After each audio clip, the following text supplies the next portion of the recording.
Hey everyone, it is week 5 of the Summer Paintings Project, and this week I'm up at Sleeping Bear Dunes in Northwest Michigan, and I'm going to be painting landscapes this week. And I'm so pumped. I love landscape painting. It's like the best. It's one of the times in my life where I feel like most alive and most connected to nature. It's just an awesome experience. There's so many elements to the whole process that I have no control of, and I just have to go with the flow and really embrace the process and just trust that if I stay focused and relaxed and I can sort of watch the sun and anticipate the effects of light and things as they change and find a sort of vision for the painting and stick with it through the entire process, that I might come away with a decent painting. It's also just a beautiful experience because I get to go out into nature and just set up and spend time looking and soaking everything up and really experiencing it in a way that you don't really experience when you just go somewhere and take photos of it or just, look at a place. But when you set up and spend a few hours making a painting of a place and just listening and looking and absorbing everything, you just pick up so much. Like animals get used to you being there and they start behaving in a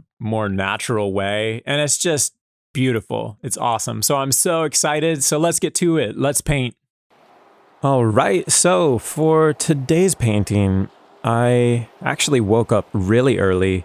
I got in the car and drove out to Empire Beach. And it was still like 6 a.m. It was before the sun came up. And I walked up and down the beach a bit, trying to find a good place to paint. And then I ended up, instead of looking north towards the Sleeping Bear Dunes that you can see from Empire Beach, I walked south a little bit and I was looking towards Empire Bluffs. And I think these dunes are actually just really beautiful. There's a lot of sand exposed on the dune that is furthest out on the shoreline that's coming down into Lake Michigan. And there are these really nice kind of bands of grass and these kinds of plants that grow on the dunes here. And so I was really happy about this view. So I set up looking south, and I'm a bit north of Empire Bluffs looking south. So I gotta say, it feels awesome waking up before the sun rises and getting out and setting up in the landscape when everything is quiet. And there's this kind of stillness over the entire earth. And it's just you and nature. It's just you and the elements. And it's just this really special feeling. You feel so alive. You feel so in tune with nature. And it's one of my favorite things to do. And I don't do it enough, honestly. I actually haven't even painted landscapes in a long time. The last time that I actually painted landscapes pretty consistently, like out in the landscape, was probably in 2015. And it was the year after I finished my MFA at the Maryland Institute College of Art. And for me, I just wanted to get out and paint landscapes. I felt like I just needed to get out and paint the landscape and almost purge myself from the grad school experience. I just needed to remember why I love to paint and what it is about painting that I love. And so I did the exact opposite of like what you would expect to do after a master's program, which is probably to like continue the kind of work that you were doing in your master's program. And instead, I went back to something from my past and I just wanted to paint landscapes and do something that didn't feel conceptual. I mean, landscape painting is really conceptual if you actually think about it, even just in a slightly abstract way. Landscape painting is one of the weirdest things to do, and I think it's super interesting. But I wanted to just do something that didn't require a lot of planning. It didn't require a lot of conceptual, abstract thought or development of some kind of idea or a theme. And I just wanted to go out, set up, and paint what was in front of me and just soak up the experience and see what happens when you set up and you push paint around. And as you're looking at your subject, you just try to show what you're looking at with paint. And that's all I wanted to do that year. So this was 2015, and I had just started adjunct teaching, and I was pretty busy with course planning and just getting used to teaching and what that routine was like and how that affected your life and how do you live as an artist while you're teaching and trying to balance studio time and teaching time and planning and grading and keeping up with your email and all of that while also trying to balance a studio practice. So for me, it was just like a win-win to paint landscapes that year because it didn't require that much planning. All I had to do was have my box of paints ready, my pochade box ready, and I would just grab them, go outside and walk around and look for something to paint. And at this point in 2015, we were living in Mount Vernon, and Mount Vernon is just this gorgeous historic neighborhood where every single block you just have so many beautiful buildings all around you. And it's just such a beautiful neighborhood that in the 5 years that we lived there, every single time that we went out for a walk, we saw something new. We saw either some kind of detail on a building that we never noticed, some kind of like hand-carved stonework that was hidden inside of a doorway or around the trim and the masonry work, or just anything like that. Every single time you went for a walk, you just saw these new things on all of the buildings that were surrounding you. And so it was just kind of one of those places that you live, and the longer you live there, the more it gives you, and you never get bored with it. So I was going out and painting more of a kind of urban landscape, going around, looking for buildings, looking for compositions that were readily available to me just by walking out my front door. And it was great. I was actually painting so many landscapes in the neighborhood that year that a lot of people just kind of got to know me as that guy that was out painting all the time. So people would come up and say hi and be like, "Oh, I saw you painting last week," or "I saw you painting out here 2 days ago, and I didn't want to come say hi because I didn't want to bother you, but I think this is really cool." And, just random people would come up and have conversations. Sometimes you get people that would just come up and want to tell you about their uncle that paints or their brother that paints or anyone who even sort of knows somebody who paints on Sunday afternoons or something once a month. They need to come up and tell you that they have family members that paint and whatever it is. So actually painting in an urban setting is a little challenging, especially for me. I'm an extrovert and I don't want to ignore people. I don't want to put people off or tell them that I'm not interested in talking right now.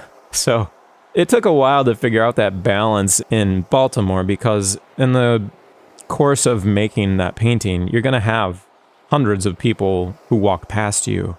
And of all of those people, the percentage of them that want to stop and look at you while you're painting is pretty high. But there's also a sliver of that percentage that they want to just stop and have a conversation with you. And if you can't kind of find a way to balance painting and talking and sort of showing them that I'm not going to just stop painting, I'm going to talk while painting and that it's a bit of a challenge. And I'm sure that anyone who's listening to this that's done any kind of landscape painting in a public space knows exactly what I'm talking about. It's just a weird thing to balance. And sometimes you do have to be just kind of blunt and tell them, I need to keep painting. I'm sorry. The light is changing really fast and I only have so much time. That doesn't happen too often, but it has happened to me. And for someone like me, it's hard to tell someone that. So it's really hard to say no, or to tell somebody that you can't really keep talking for another half hour with them. So let's talk about the painting a little bit. I love this kind of scene where you have things receding in space. They get smaller and smaller. And also, as they recede in space, you get a really intense atmospheric perspective because you can see so much distance. So in this view, I could see really far away these hills that were on a coast that was probably 3 miles away. these dunes that were really far off in the distance. Then I could see the dune that was close to me, Empire Bluffs, or Empire Bluff. I actually don't know if it's plural or not. I've seen it singular and plural on maps. So whatever it is I'm looking at, Empire Bluff, Empire Bluffs, you can see that the atmospheric perspective on that bluff was quite a lot. It was picking up a lot of the color of the sky in this early morning light. And I'm also on the western side of Michigan. So the water to the right of me is west, and to the left of me towards the land is east. So the sun is rising in the east, but I wasn't getting any really strong direct sunlight. So it was just a really flat, even kind of ambient light that was illuminating the landscape. And it really kind of just let the colors be present. There wasn't a huge separation of light and dark on a lot of the forms in the landscape. There was a little bit on the trees, like the tops of the trees were more illuminated than the bottoms of the trees. So you got that sense of form in all of the trees off into the distance. The only little bit of light that I really picked up on, a sort of subtle effect of light, was the warm light that was hitting the top of one of the hills that is closest to us in the composition, that's almost hitting that top left corner of the painting. And so I threw that in there. I'm not even sure if it was that good of an idea because I didn't key the values in the rest of the painting that darkly to actually make that effect of light feel real. So I don't know. I left it in there anyways. I liked how it looked. But I didn't use the strategy of painting out of the effect, where I would have like mixed all of the colors that were in the landscape and tried to hold on to those values and hold on to those colors even though the light changed. I just kind of painted as the light shifted, and I sort of held on to the colors as they were probably about an hour into the painting or so. And I spent the beginning of the painting developing the drawing, developing some of that sense of atmospheric perspective, painting the sky, painting the hillsides, and making sure that I had that kind of gradient step happening in the right way. As the trees, the hills, and the dunes got further from me, they got lighter and they took on more of the color of the atmosphere, the color of the sky, and the color of that ambient light. So as the light coming from the blanket of the sky comes down into the atmosphere and illuminates the actual air, the humidity in the air takes on the color of that light, the color of the sky. And things in the distance get closer and closer to that color of the sky. It's almost like a compressor happening on all of the things in the painting. The darks get brighter, they take on more of the quality of the atmosphere. And the lights, things that are really bright, will actually get a little bit darker sometimes and take on the color of the sky and take on the color of the light. And this is a lot more common on more of an overcast day or a day where you don't have really bright direct sunlight. And that was somewhat true of this morning. It wasn't a super bright, intense light. It was a little bit more of a even overcast, halfway between overcast light and direct light. So this was a beautiful experience. I just loved being on the beach early in the morning. There's only like 2 people that walked past me, a guy with his dog, and then another person just taking an early morning stroll on the beach. And it was great. It was just me and the water and the dunes, and it was beautiful. I love it. So that was the painting for today. I hope you guys have an awesome day, and I'll see you tomorrow. We'll keep painting in Northwest Michigan up here at Sleeping Bear Dunes and see what happens tomorrow. Take it easy, everyone. Bye.